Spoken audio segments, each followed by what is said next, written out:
Good evening, everyone. Welcome to this month's Bookblast Translation Book Club at Hatchards in Piccadilly, at which we are featuring Lovers of Franz K by Burhan Sönmez, translated from the Kurdish by Sami Hejel. It is published by Open Borders Press. And they have a wonderful list, so do go and look at openborderspress.co.uk, I believe. It's a very interesting one, this, because it starts a bit like a sort of detective story, but then it becomes an interrogation, and then it becomes, really, it's all about literary legacy and how you respect the wishes of a dead author or not. So what happens is it kicks off with Ferdy Kaplan is arrested in 1968 in West Berlin for shooting a 20-year-old student at a bus stop and seriously injuring an elderly man. So Kommissar Müller's interrogation of Kaplan about his motives evolves as a series of mind games as they both spar in a mental representation of conflict. And ultimately, as I said, it's anything but a typical crime novel. It's really, in the end, an interrogation about whether Max Brod, who is the elderly gentleman at the bus stop, whether he was right or wrong for not burning Kafka's manuscripts. And it turns out that he was actually the aim. Kaplan wanted to kill him because he didn't respect Kafka's wishes and burn his manuscripts. And then also how the narrative is written, it's all mirrors sort of Kafka's own style. There's contradictions and it's very. I found it very cleverly done, but it is quite head fry. Head fry. Thank you. Thank you. It's a head fry. And then also, what is interesting is he writes it in Kurdish because Burhan Sönmez has had about 6 novels published in English now. It's a 6, yeah. Yeah, and he won the EBRD prize for Istanbul, which I believe, actually, I think it was Saki who published that, wasn't it? I think. But this is in Kurdish. So this is also, there's a whole thing about how your mother tongue's way of storytelling influencing your literature, and then how you recreate another language, so there's translation and translation. Anyway, so. I really enjoyed it. How Kafka wants to be remembered is not how his friend Max Brod initially thought he should be remembered, which I... Well, the interrogation thing, what interested me is also Sönmez, of course, he was at one point arrested and interrogated. He was in Turkey, and it was a demonstration of Kurdish activists, I believe, and he was arrested and imprisoned. So he has actually had, and I think he was beaten up, wasn't he? He was tortured. He was tortured. That's right. Yeah, he was tortured. That's right. Yes, Clem works for the publisher, so she knows. So tell us that he was tortured. What you know. Yes, well, they held him for quite a while. It was out of that Istanbul came, because the prisoners would tell each other stories to try and escape from what was happening to them. They'd walk around Istanbul in their imaginations. And eventually he managed to get refugee status in England, but he was terribly affected by everything that had happened to him, as you might expect. As a result, yeah. He couldn't even read for a year, let alone write. And it was after that he started writing his first novels. Right, yeah. And he's now based in Cambridge, I believe. Yeah, back to this, he knows, I mean, interrogation techniques and torture, they of course do play mind games. And then of course Kafka in his writing, that's his great thing. He does in his, in some of his other books, The Trial of course, and some of his other books, again it's all to do with mind games and perceptions and all of that. So I was wondering to what extent that influenced his, it is very painful. It's painful and convincing, this whole... There's quite a few, true elements of it, aren't there? Quite a lot from Max Brod, really. Well, the Max Brod thing is interesting because, of course, if he had burnt everything, we wouldn't have had half the Kafka books we have. Because I think, it was The Trial, and I'm a literary executor, so I know you have instructions. How much he's edited it, Well, that's the thing. Original kind. Yeah. Exactly. They tinkered with it, and there is that thing about updating, quote unquote, which people really not. No, you don't update. You leave it as it is. But then sometimes with language, I know there are some writers. I've always thought, I mean, of course she's huge and rather more the commercial crime, but something like Agatha Christie, you kind of wonder, because she was very much of her period. Yeah. Language is very of the period, and you well, wonder... 10 Little Indians being a case. It's that issue though, isn't it, of how much a writer wants to leave behind and what the traces are. Well, I mean, you as a writer, because you've written a lot of amazing books. All writing, the act of writing is to make one's thoughts, one's imagination, one's research public. Yeah. Even if you don't have a view of publication, the act of writing itself is an act of publication. Yeah. So then this issue becomes, well, the flip side of that then is then do you get to decide what's kept and what's not? These things have been on my mind because I've been reading Philip Terry's piece in this latest PNR, Poetry Nation. Oh, yes. Wonderful magazine. From his book, What is Poetry? And he's talking about exactly this issue in terms of Virgil. We wouldn't have the Aeneid because, and I'm working on Catherine Mansfield's letters, same thing. Oh, Catherine Mansfield. Oh, yes. Her husband, burn everything, make all fair. We wouldn't have anything. We would have to publish, but we wouldn't have any of her notebooks or letters or anything. Yeah. But this issue of writing in itself, I've been thinking about, is an act of giving up to the world, actually. Yeah. Well, I always think a writer who says to somebody else to burn them, and I'm not thinking, well, no, you're just really passing the buck. Yes. If you really want to, if you really want them to go, then burn them yourself, mate. But I mean, that's my view. You know, because you're really passing the buck to something. That's an incredible responsibility. Yeah. You know what I mean? He also died young. You know, I mean, I think there's a big difference between someone who at the age of 80 says and someone who, you know, and my understanding from this and from what I've read about Kafka in the past is that TB took him very quickly. He may have said that, but had he gone on to have children and wanted to leave them a legacy, it might have been a different kettle of fish. So, you know, I think that the condition that the person was in when he or she said, burn it all, makes a big difference. How much of a fact that he asked Broad, not Dora, his partner. Well, that's right. There was his partner. I don't know what Dora did for a living, but Broad is a writer, and maybe I don't know. So maybe Kafka kind of maybe thought oh, this is someone who understands the kind of the predicament I'm in, and as you say, kind of passing. Because when you say, if you are going to ask somebody to do it, you say, okay, then edit them, or because also as a literary executor, that I know there's also and that's more and more. A lot of people now for big names setting up foundations, but a lot of it is also to protect the image of the person, and that you can't control.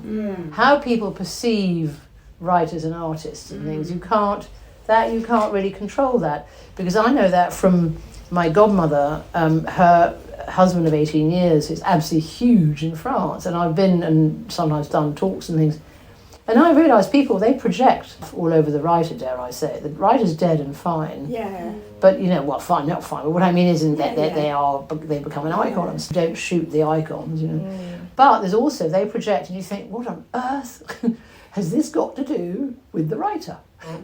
But back to you, Kirsty, you're saying the relationship between the author and this subject matter. So, in a way, the author is generating materials himself, which is about this very thing of fugitive materials, if you like. That's an interesting idea to think about. Because also something in here as well is this whole identity thing. Because Kafka, of course, at his time, wasn't he Jewish, writing at a time when there was a lot of anti-Semitism, if I'm right? And then Burhan Sönmez, he wrote this originally in Kurdish rather than Turkish. All his other novels are in Turkish. So there's also a whole thing about Turkish. His parents were Nazis. This whole thing about identity and politics. And also how writers might be seen at the time and then later, so they might be huge at the time and then not, or they might be far less huge at the time and they're built up. This is all of that. The author picked 1968? Is it because so much was going on in the Czech Republic and in France and the United States?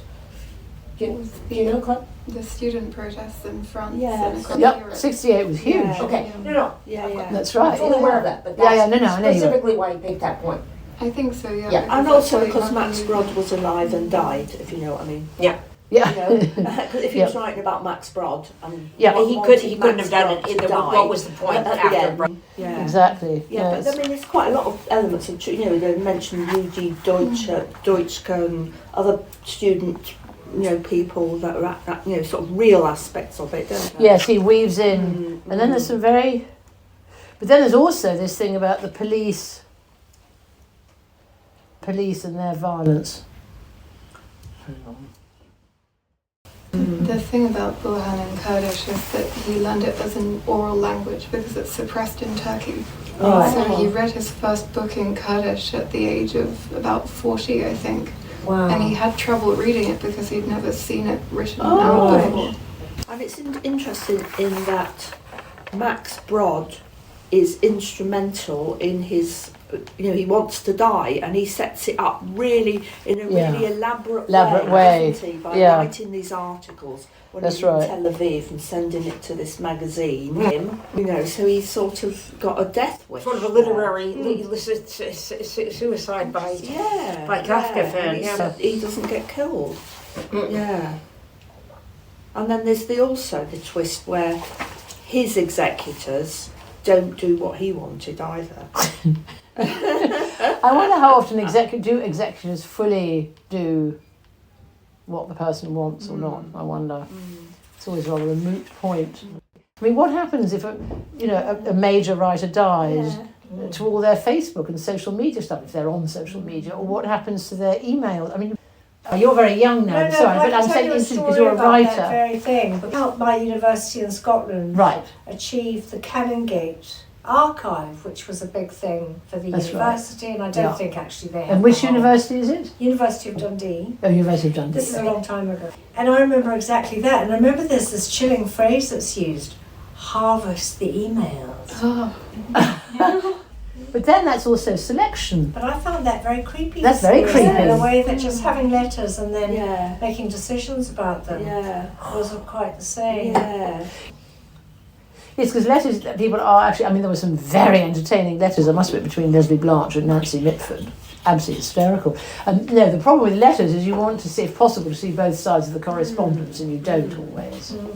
That, again, this act of writing itself is an act of some kind of, as I say, even if you have no intention of publishing, if it's just there for your bottom drawer, but at some point someone's going to come along and find those papers or do something with those emails or this material that's on a computer. Yeah. This act of doing it somehow is to make something in the world that wasn't there before, and that then becomes something that somehow we all share, don't we? Yes. But is that also, because I've read also, there are arguments that writers, who was that about? Some writers, they are absolutely writing, to be published, but some not. And that's always the argument of things like diaries and even letters, because how you write a diary or how you write letters are the same. It's not, you don't necessarily expect it to be published. Except now, who was it, the diarist? No, there's a famous diarist who they really weren't. Some were written with an eye to being published and some not. Anyway. I know, I was just thinking about our mutual friend Elisa. Well, yes, been indeed. Writing a diary all her life. All her life, exactly. Mother, yeah. And she must not, she cannot not write the diary. But the thing is, and it's the diary is for her, she's not doing it with any idea that she will go on and publish. No, but I was just going to say, I remember once she told me that whenever she's writing, she's aware that someone else may at some point read it. There are diaries and diaries.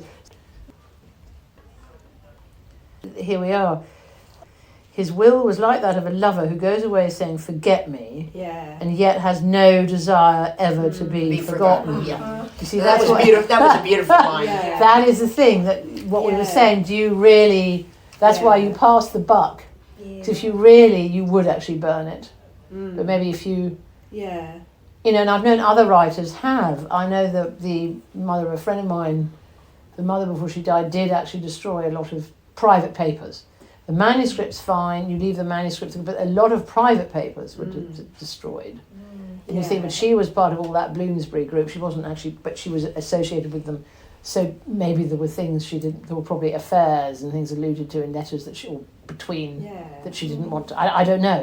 You start imagining what might have been. Well, I think there are two things wonder, going on. And I think one is about mortality. Yeah, because the minute you do that, you're confessing to yourself, well, I'm going to die. I need to leave my affairs in order. And this goes back to, in a way, what I said before, this idea that writing is a living thing. And it's very hard. Or maybe this is just something that people who love books and read and write think, that everything has this kind of charge to it. Absolutely. And it's very difficult just to give it the heave-ho. Oh, absolutely. Very hard. Yeah, I mean, it's true. I know words for me are like little creatures rushing across the page. They are living things. But that's I've grown up. I mean, books have always actually saved my life when I was growing up. Yeah. I was always a bit of a book addict, actually. So but it's true. It's really it's the writer who's talking to you through the words running across the page. Yeah. But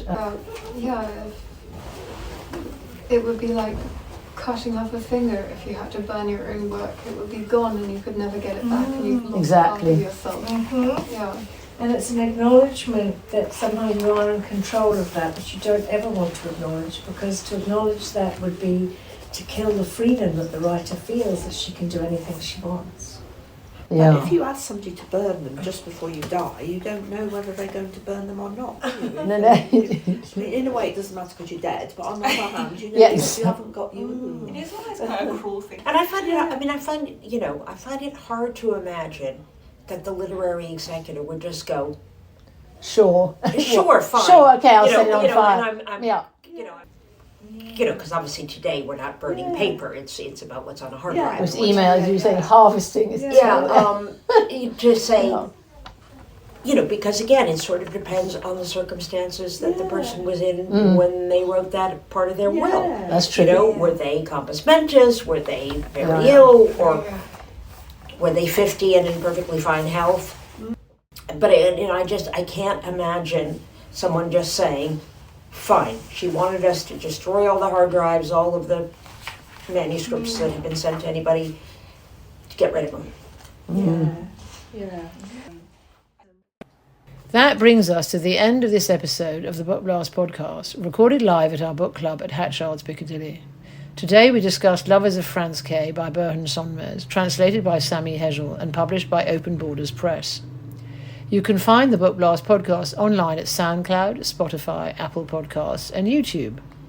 If you enjoy the discussion, you can buy a copy of the book from our shop at bookshop.org.uk, and tickets to our future book club meetings are available via Eventbrite. We'd love to see you. For more information, visit us at bookblast.org. We'll be back soon. Until then, happy reading.